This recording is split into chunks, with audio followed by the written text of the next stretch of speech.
hacer unas pequeñas pinceladas sobre la parte de obesidad. Respecto a la obesidad vamos a hablar un poco del diagnóstico de la misma y del tratamiento. El diagnóstico, básicamente todos sabemos que la obesidad es un acúmulo anormal o excesivo de grasa corporal y la mejor manera para detectarlo, como nos dicen tanto la OMS como la SIDO en sus guías, es calcular el índice de masa corporal. Dependiendo del índice de masa corporal que tenga el paciente, vamos a poder clasificarlo en sobrepeso y obesidad, habiendo diferentes grados de la misma. No hace falta tampoco explicar mucho más, ahondar mucho más en este tipo de explicaciones.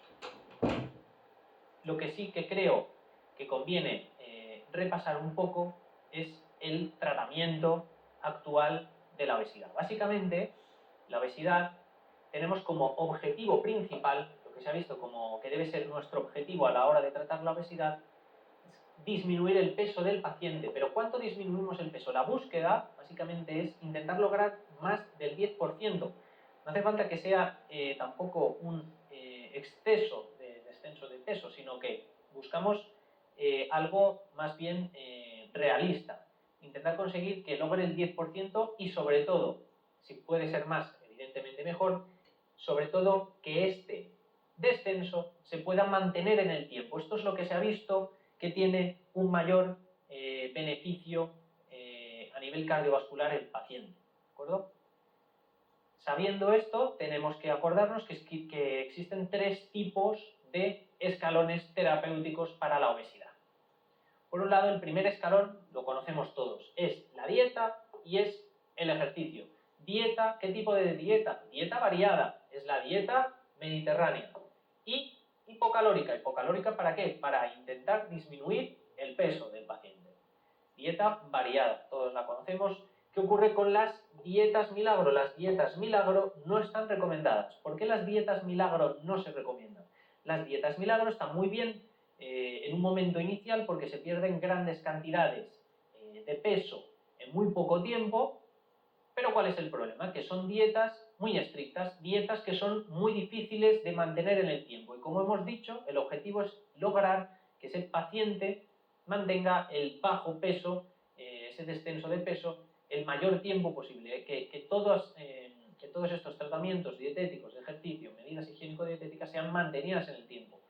Yo no puedo pretender que un paciente esté siempre con la dieta del ayuno, no puede pasarse toda una vida con una dieta del ayuno, son dietas que en un momento las puedes cumplir, pero que a largo plazo ese paciente la acaba abandonando y por eso se producen fenómenos de rebote. El paciente abandona ese tipo de dieta cuando ya ha perdido peso y vuelve a los malos hábitos anteriores, entonces recupera el peso y eso no lo podemos permitir, por eso no se recomiendan este tipo de dietas.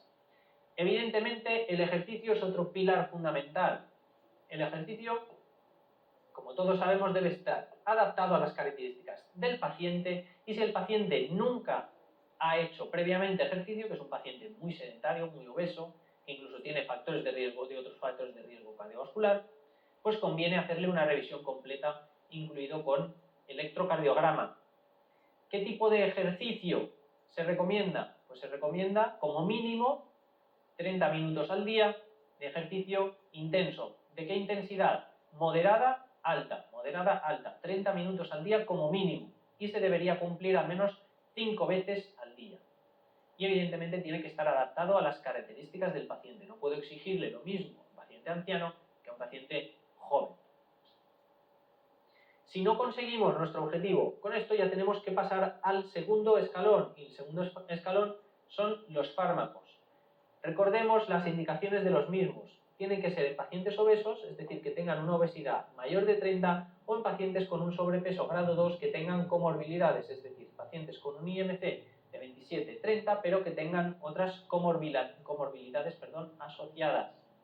¿Qué fármacos están aprobados actualmente? Pues actualmente tenemos como primera opción tenemos el liraglutide, seguido del Orlistat y por último tendríamos la naltrexona bupropión. El liraglutide, que os sonará, el liraglutide básicamente es un análogo de la GLP-1, que es un fármaco que tiene efecto incretina, un fármaco que se utiliza, uno de los nuevos fármacos de la diabetes. Entonces este fármaco se ha visto en con el tratamiento de los pacientes diabéticos, que los pacientes pierden grandes cantidades de peso. Y eso ha llevado a traspasar el tratamiento a los pacientes obesos. Y el liraglutide está indicado en pacientes obesos incluso si no tienen diabetes. ¿Cuál es el problema? Pues el problema básicamente es que todavía no está financiado. Respecto al orlistat, es un fármaco que lo que hace es inhibir la lipasa intestinal. ¿Qué es lo que hace al inhibir la lipasa intestinal? Básicamente es que la lipasa intestinal no va a poder meter ácidos grasos a la sangre. ¿Qué pasa? Que los ácidos grasos se van a quedar en la luz intestinal y vamos a expulsar con las heces los restos, o sea, los excesos de grasa que no sean absorbidos por esa inhibición de la lipoproteínlipasa. Es decir, vamos a provocar esteatorrea. Al provocar esta esteatorrea, pues, generamos en el paciente cierto efecto antabús, entre comillas, ¿no? ¿Por qué? Porque el paciente sabrá que cuando coma alimentos que tengan grandes cantidades de grasa, sabe que si se está tomando esa pastilla, inmediatamente va a tener que ir al servicio y lo va a pasar muy mal, ¿no? Es como una especie de efecto antabús. Y por último, la naltrexona y el bupropión tienen menor cantidad de pérdida de peso, ¿vale? Aproximadamente un 5% de peso, y estaría más indicado en pacientes obesos que además tienen problemas de depresión. Si todo esto falla, nos queda un tercer escalón, que es la cirugía bariátrica.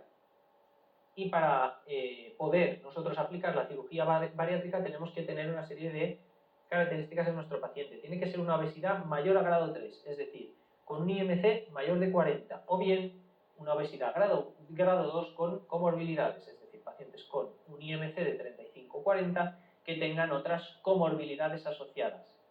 Hay diferentes tipos de técnicas. Tenemos técnicas restrictivas, técnicas malabsortivas y técnicas mixtas.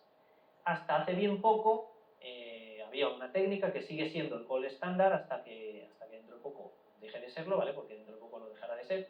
El gold estándar es el bypass gástrico, que es una técnica mixta, restrictiva más malabsortiva. Lo que pasa es que actualmente hay otra técnica, una técnica restrictiva, que es la gastrectomía vertical o el sleeve gástrico, una técnica mucho más segura porque se hace por vía laparoscópica. Lo que se hace es quitar parte de la curvatura mayor del estómago, entonces haces como una especie de reducción de estómago y tiene muchos menos efectos adversos y está mucho mejor tolerada que el bypass gástrico, y actualmente es la técnica más utilizada a nivel mundial. Ha dejado un poco, ha sobrepasado al bypass gástrico, aunque todavía se considera el bypass gástrico, como digo, el gold estándar. Entonces, la técnica más usada, acordaos, actualmente es la gastrectomía vertical. Para finalizar la parte de obesidad, simplemente recordemos la parte del tratamiento. La primera opción de tratamiento farmacológico, la primera opción, acordémonos que va a ser el liraglutide, y en el caso de que falle, no haga efecto o intolerancia, porque recordemos que este fármaco lo vamos a ver en la parte de diabetes, es un fármaco regular tolerado, provoca náuseas, vómitos, dolor abdominal por el enlentecimiento del vaciamiento gástrico. En el caso de que no sea bien tolerado, tenemos que optar por otras opciones, y esas opciones van a estar entre el orlistat y la naltrexona y el bupropión. Y tendremos que mirar las características del paciente en el cumplimiento que veamos que pueda llevar el paciente para decidir la alternativa al liraglutide. Y bueno, esto sería lo último que quería puntualizar sobre el tema de obesidad.